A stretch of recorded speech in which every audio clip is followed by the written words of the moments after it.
At my husband's funeral, my son Evan stood at the podium with a trembling voice and thanked another woman. "She was the one who was truly family to us," he said.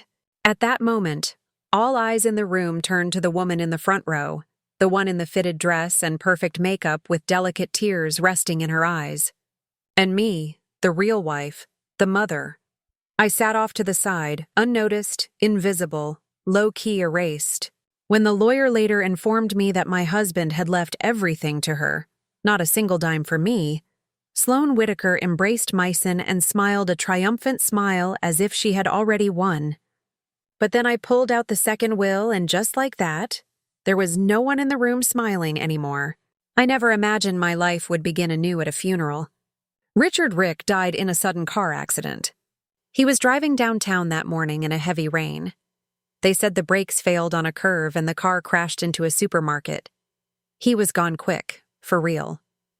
The doctor said he didn't suffer, but I wasn't sure he deserved such a clean departure. We had been married for 40 years. I used to think our marriage, while not romantic, was at least solid, like one of those old houses weathered by storms, worn on the outside but still standing. I gave up my career to tend to every corner of our home. He always said, "I can take care of you. You don't need to work." And I believed him. I naively thought it was some kind of love. At the memorial, I wore his favorite charcoal gray wool coat and stood by the chapel entrance greeting guests. The wind whipped. My fingers were numb. Still, I smiled, doing my best to make sure his farewell was dignified and orderly. Rick cared so much about appearances, about what other people thought of him. Even in his death, I found myself maintaining that neat facade for him. Evan was at the podium. He's our only child. He turns 33 this year and is a back-end engineer for a tech company. He wore a sharp dark suit. His face was solemn and his voice was as steady as always. After reading attribute to his father, he paused and his eyes reddened. "There's someone I want to give a special thank you to," Evan said, his voice a little shaky. The room fell silent. I clutched my handbag in my lap, my knuckles turning white. It thought he was about to say, "My mother." In that moment, I could almost hear it forming in his throat, that long-awaited acknowledgement. 40 years of companionship, dedication to the home, nights spent at the hospital, all the quiet sacrifices. I truly believed he'd finally seen me. But what came next sliced through me like a dull blade, stripping that hope away inch by inch. Someone who supported my father through the toughest time of his life, Miss Sloane Whitaker. A soft murmur went down the aisle. From the front row, a woman stood up and dabbed her eyes, nodding politely.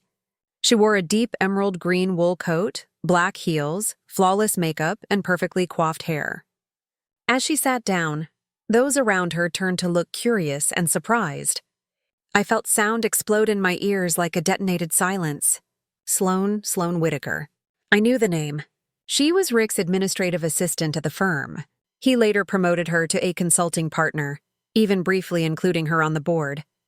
When I'd ask about her, he'd always downplay it. "She's competent. Don't be paranoid." I remembered that year's company party. She brought me wine, smiling sweetly, moving with the ease of a woman who fitted.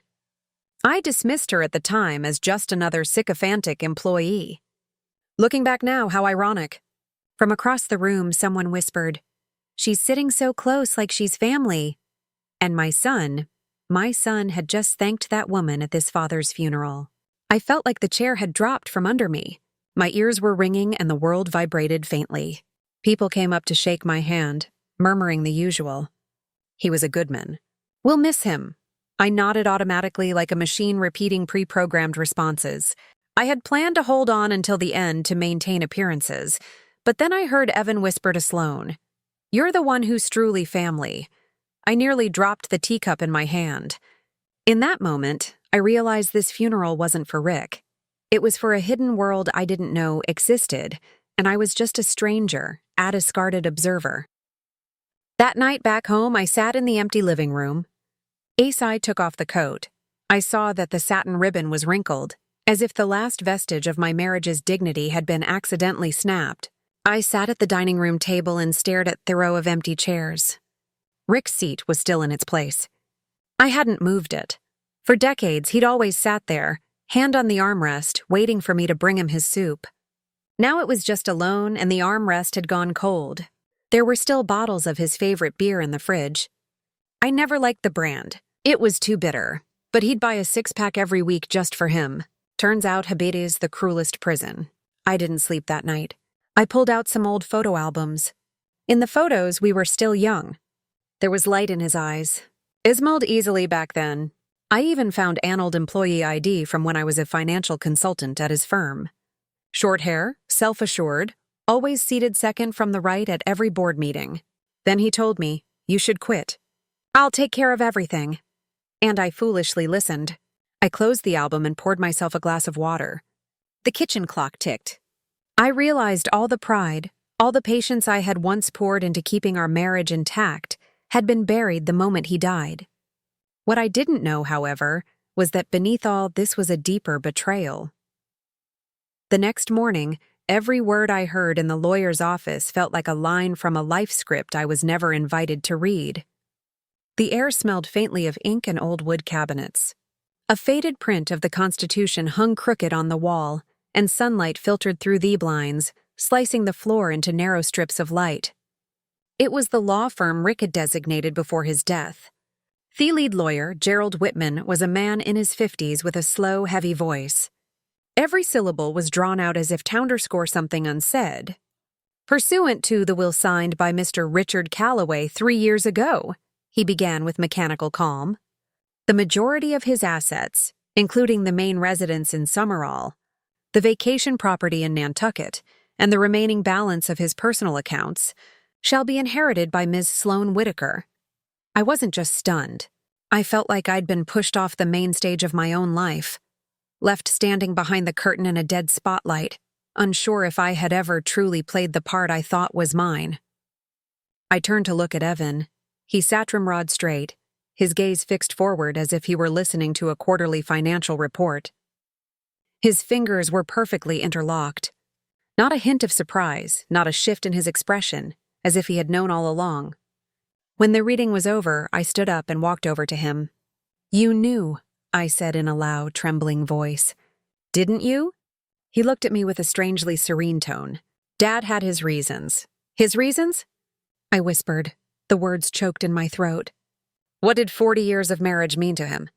Evan was silent for a moment, then said, "He worked hard his whole life. Sloane was there for him. She understood him." He lowered his voice almost apologetically. "You didn't." In that moment, I saw it clearly. Not only had I lost my husband, I was losing my son.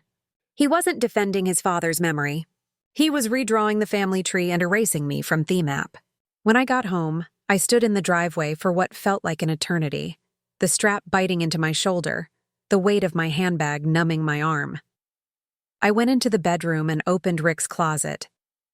His shirts, ties, and wool vests were still perfectly arranged with that familiar scent of refined decorum. But what lies were woven into those fibers? When did he decide I was no longer family? Was it the year I forgot to buy his favorite wine for our anniversary?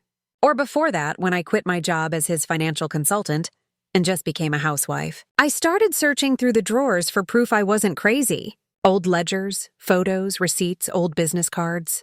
In the kitchen drawer, I found a folder of letters Rick had kept. One was from the Nantucket Property Management Company. The date was 6 years ago. The recipient Sloane. My hands were shaking. I had been to that house by the sea countless times, not realizing I was just a guest. That afternoon, I walked across the street to visit Janelle Harper, our longtime neighbor. She was a widow in her late 70s with a sharp memory and a garden brimming with roses. When I mentioned Sloane's name, her face stiffened. "Sloane? Wasn't she the one Rick would take to those symphonies?" she asked, raising an eyebrow. "You didn't go with them?" I forced a smile. My mouth was dry. I never really vibed with big social events much. Janelle shifted in her seat. "Oh, I always thought they were a thing. She's been on this street several times. One year she helped Rick put up the Christmas lights." I froze. That Christmas, I was stuck upstairs with a swollen knee. Rick had told me a neighborhood boy had helped him. "Do you remember when they started getting close?" I asked. Janelle stirred her tea, thinking. "At least 10, maybe 15 years back." I remember seeing her around here when you were away taking care of your sister. I thought she was some cousin or something. 15 years. I sat in Janelle's sunroom feeling like a stranger who had walked into the wrong house. All these years, I had managed our retirement budget down to the last penny. I had chosen his bathrobes, yeah, every single set, scheduled his physicals, and even dipped into my parents' last savings to rescue his company during a cash crisis. And he'd been building golden bricks for another woman's future out of my sight, out of my reach. Returning home, I finally found an old cardboard box in the basement filled with photos. There was Rick standing next to Sloane at a company event. His hand rested gently on her arm, smiling a radiant smile like never before. He looked relaxed, younger, happier than he ever looked beside me. And in one photo there was Evan, barely 18 or 19, standing with them. His smile was nervous but not reluctant. One corner of the photo was marked out. I rubbed it gently with Anaraser and uncovered a line written in pen. "Our little family will be official one day." I could almost hear something break in my chest. It wasn't a heart. It wasn't glass. It was something deeper, something called trust. And it would never be whole again. That night, I lit a single candle in the kitchen. And for the first time in this house without Rick, I put on music, a slow, soft, unhurried jazz record. I started to wonder. Maybe I'd lived my whole life to his rhythm and never danced to my own. But not anymore. From now on, the music, the beat, the dance steps, it's all mine to choose. I thought the worst was over. The will, the truth about the properties. Sloane, taking her place at the center of it all, brazenly labeled as family. That was enough humiliation for a lifetime. But I hadn't realized that what would truly break my heart was Evan. He is my only child. I had believed that however unrecognizable the rest of the world became, he would still be mine. We agreed to meet at the town cafe, the one where he used to get a caramel sundae as a little boy. He showed up in a trench coat, his demeanor stiff and formal, as if he were preparing for an interview not to meet his mother. Before I could sit down, he placed his phone face down on the table. He always did that, a subtle signal that any buzz could be a reason to abandon the conversation. "Why did you send Sloane a legal notice?" he asked bluntly. I took a deep breath and looked him in the eyes. "Do you think I shouldn't have?" He shrugged. "She didn't hurt you. Dad gave her the money. It was his decision. Suing her just makes everyone uncomfortable." "Uncomfortable?" I said, my voice cracking with disbelief. "Evan, your father deceived me for decades. I gave up my career for this family. My friends for you. I even sold my mother's emerald ring just to pay your college tuition. Do you know what that ring meant to me?" Evan frowned, exhaling with visible irritation. "You always bring it up like I owe you something." That hit me like a dull blow to the chest. It wasn't anger, not even an argument, just distance. A cold and definitive distance. "Dad told me," Evan said after a pause, his voice dropping, "that the happiest years of his life were with Sloane. She understood him. She respected him. She didn't always question and criticize him like you did." "I questioned him because he stopped respecting me," I said, gritting my teeth. "I criticized him because he was wrong." Evan shook his head as if he were listening to a meaningless sermon. "You're too traditional. Mom, you've always believed that making sacrifices is a virtue, but Dad didn't need that kind of love." That's when I understood. It wasn't a sudden revelation for him. He had been thinking this way for a long time. He just hadn't said it until now. I looked at him for a moment, feeling the room tilt, like the ground itself was done giving me grace. All I could see was the boy he used to be. The boy who breathed raggedly during asthma attacks while I sat by his bed all night. The teenager who was bullied in school, whose dignity I defended as if it were my own. The 17-year-old whose heart was broken for the first time, and who curled up next to me on the backyard bench in silence until the stars came out. Did he remember any of that? I reached into my purse and pulled out an old faded photograph. "That summer, when you were 2, we went to the beach," he sighed, sliding the photo across the table. "Your father backed out at the last minute for work, so it was just the 2 of us. In the photo, You're wearing bright red swim trunks and standing on wet sand with a trail of tiny wobbly footprints behind you. You were terrified of the waves. You'd hold on Tomy's neck and just scream, "Mommy! Mommy!" You didn't know much about the world back then, but you knew where safety was. Evan looked down and said nothing. "I know you idolize your father," I continued. "He was always elegantly turned out, never raised his voice, always said the right thing. But did you ever think that maybe I set the foundation for that elegant man to exist?" He looked up. There were no tears, no remorse, just a flicker of hesitation. "Dad did what made him happy," Evan said. "Sloan made him feel needed. You were just too strong." Too strong. That was what I was.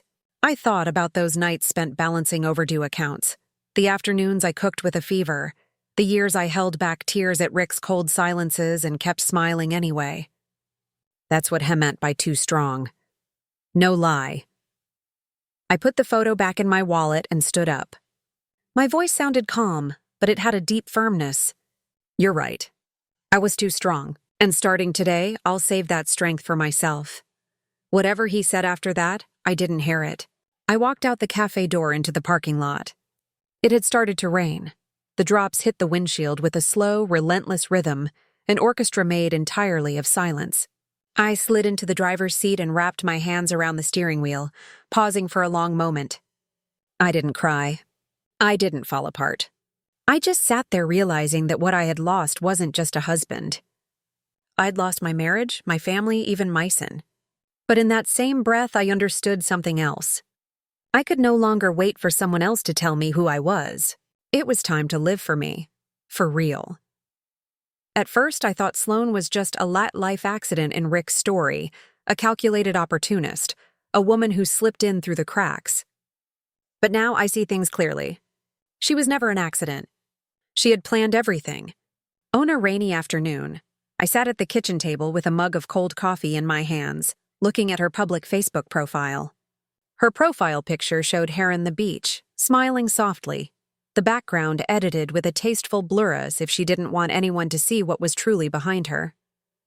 Her bio said, consultant in the architecture sector, lover of classical music and community service, grateful for life's tender company. I clicked on her photo albums. The first image, Rick was seated in a wicker chair holding a slice of lemon pie she had apparently made for him. The text said, "His smile is my favorite reward." The date stamp said it was 6 years ago, the same year I was bedridden with arthritis. Rick had told me then that work was overwhelming and he would be traveling a lot. I believed him. He thought he was simply evading the burden of caring for someone. But now I knew he wasn't escaping me. He was living somewhere else without me. I scrolled down and found more images, both familiar and strange at once. There was Rick standing in Sloane's living room in the wool jacket I had given him. There he was helping her plant flowers and arrange bonsai in her garden. And then a video came up. Rick was toasting her with a Christmas song playing softly in the background. Evan was there. I froze. My hand hovered over the touchpad. Evan, who was still in college at the time, had slightly longer hair and a shy boyish face. Sloan had her arm around his shoulder and said, laughing, "Your dad should be proud of you." That's when I understood. Sloan was never just Rick's secret. She had been positioning herself for years as part of our family, and I was the woman she planned to displace. I called Ruth. Ruth Mercer had been a close colleague during my years at Rick's firm, one of the few women I'd kept in touch with after I left the job. She was semi-retired now, helping her daughter raise a grandchild and taking on the occasional freelance financial case. She answered on the second ring with the same energy she always had. "May, my goodness, I heard about Rick. I've been meaning to call you." "Thank you," I said. I didn't stall. "Ruth, I need you to help me find something." She didn't hesitate. "Tell me what you suspect." I paused. My voice sounded calm, but it was firm. "I believe Rick used company funds for at least the last decade to buy properties for Sloan, and there might be other unaccounted-for transfers." Ruth went quiet. "You're not just fixing a marriage, May. You're looking to expose fraud." "I want the truth," I said. "I've spent too long in the dark." We agreed to meet at her house in 2 days. In theme and time, I became a woman on a mission. I went to the local library and looked up Sloane's property records in Summerall. One house, a single-family villa under her name. Purchase date, 5 years ago, right at the tail end of the company's employee housing benefits project, the same one Rick was overseeing. I had visited there during that project, never clocking that I was touring the future she was building out of my life. High-key brutal. I remember joking at the time. On the next trip, you take me too. He dodged the suggestion. You wouldn't like it there. Now I knew the room was not reserved for clients. It was for Sloane Whitaker. 2 days later, I drove to Ruth's house. Her home was in a quiet suburb. A pale gray bungalow with a row of withering chrysanthemums out front. She greeted me with a glass of lemon tea and opened her laptop. I checked some archived payment records, she said, scrolling through 3 entries labeled outside consulting support. But the beneficiary company is a shell. No physical office is listed? She zoomed in on one line. $50,000 paid the same month you were home recovering from surgery. My stomach twisted. Ruth looked at me with concern from behind her glasses. Are you sure you want to go through with this? Most people would just prefer to let it go. I didn't answer. I just saved a screenshot of the file to my flash drive. On the drive home, I went slow. The sun hit the windshield hard, and there smelled of early autumn. The radio played an old 60s ballad. The chorus repeated softly. You only find the truth when you stop pretending. Yes, only when you stop pretending do you begin to see clearly. Back at home, I sat in front of the computer and saved Sloane's Facebook photos to a new folder. I named it Evidence. I was no longer the woman who buried her emotions behind a stove. I was May Calloway, the legal wife of Richard Rick Calloway, the mother of Evan, the one who had been edited out of her own life story, and the woman who was about to rewrite the ending. No cap. The second batch of documents from Ruth arrived just as I was wiping down the kitchen sink. Sunlight filtered through the blinds, casting clean stripes across the countertop. I paused for a second with a rag in my hand and thought that was how my marriage had been maintained. Tidy, silent, until the kitchen no longer felt like mine. The email subject was simple. 3 suspicious transactions. Key preliminary legal feasibility assessment. I opened it. A few familiar PDF statements filled the screen. Ruth had annotated them. The company name, Quint Consulting LLC. The account tied to Sloane. The transfers, 3 payments totaling over $350,000, carefully staggered over 5 years, each one timed just outside the company's official audit cycles. She added a note. This sum lacks sufficient justification. Unless invoices for services of equivalent value can be produced, this is potentially a fraudulent gift. There it was, the proof. I felt a knot of resolve form in my chest. I knew what to do. That afternoon, I called a lawyer who specialized in fraud and corporate law. I have a whole host of questions, I said, my voice steady and clear. I believe my late husband systematically plundered his company to aid his longtime mistress. The lawyer was a woman named Michelle Robinson. She was in her mid-50s and her voice on the phone was warm and no-nonsense. She listened calmly as I talked. You need to send me everything you have, she said. Every document, every email, every photo. I hung up and started copying the files. When I was finished, I had over 50 documents. I printed everything out, arranged it neatly in a folder, and took it to her downtown law office. Her firm was in a glass skyscraper, and I took in the view of the Chicago skyline as I waited. When she walked in, she had a kind, professional smile. She had a sharp haircut that framed her chin and wore a perfectly fitted suit. She took the folder, flipped through it, and nodded. We will go through this, she said. I'll be in touch. Thank you, I said, looking at her. She betrayed me and Meissen helped her. I want her to pay back every last cent. Michelle pushed her glasses higher on her nose. We will do our best. The next few months were a whirlwind of appointments, emails, and legal proceedings. We filed a lawsuit against Sloane Whitaker, and the case made waves. Rick's former firm, his lawyer, and even his estate became entangled in the case. Then there was Evan. He took Sloane's side. He was outraged. You're destroying his memory, he said to me on the phone. Evan, your memory of your father is a fairy tale. I said. He was a con man who used money to betray me, his wife, and his son's mother. That's the truth. He hung up. I waited for him to call back, but he didn't. It hurt, but I did it anyway. I had to.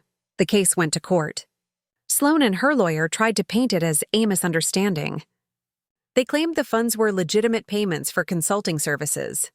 They produced fake invoices that Rick had given her. But we had Ruth's evidence and we had Rick's Facebook photos.